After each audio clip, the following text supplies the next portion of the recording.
the sports president. That's at least what Donald Trump calls himself, all 6'3" and 225 pounds of him. But as the sports president, it's been a pretty rough couple of weeks for him.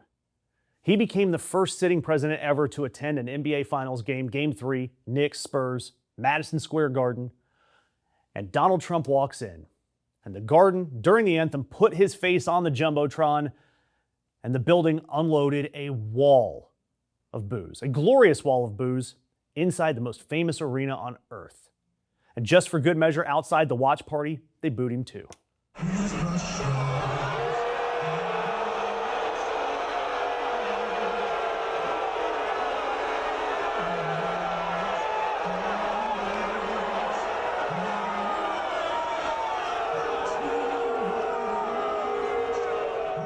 And the cherry on top, the Knicks, they had not lost a single game since April.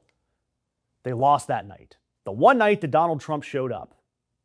But then when Trump left town, Wednesday, with the Wu-Tang Clan playing halftime and the building exorcised of all of the bad spirits, the Knicks pulled off the biggest comeback in NBA Finals history. And last Saturday, they won their first title since 1973, and several million New Yorkers flooded the streets to hug total strangers.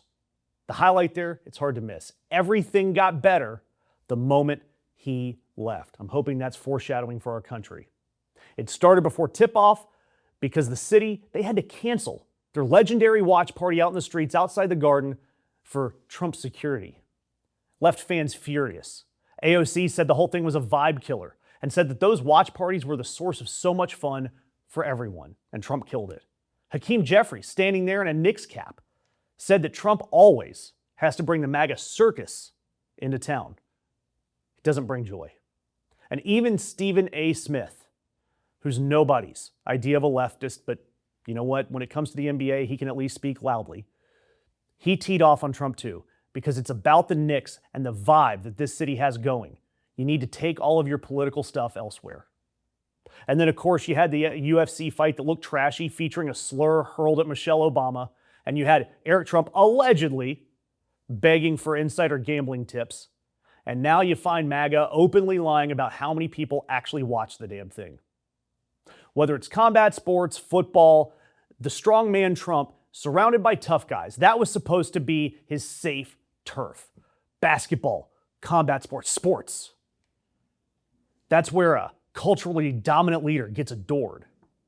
Instead, he's just the overweight guy who shows up, sweats too much, shuts down your street, jinxes your favorite team, and then gets serenaded with booze on the biggest screen in basketball, and then has to lie about the numbers from his own lawn.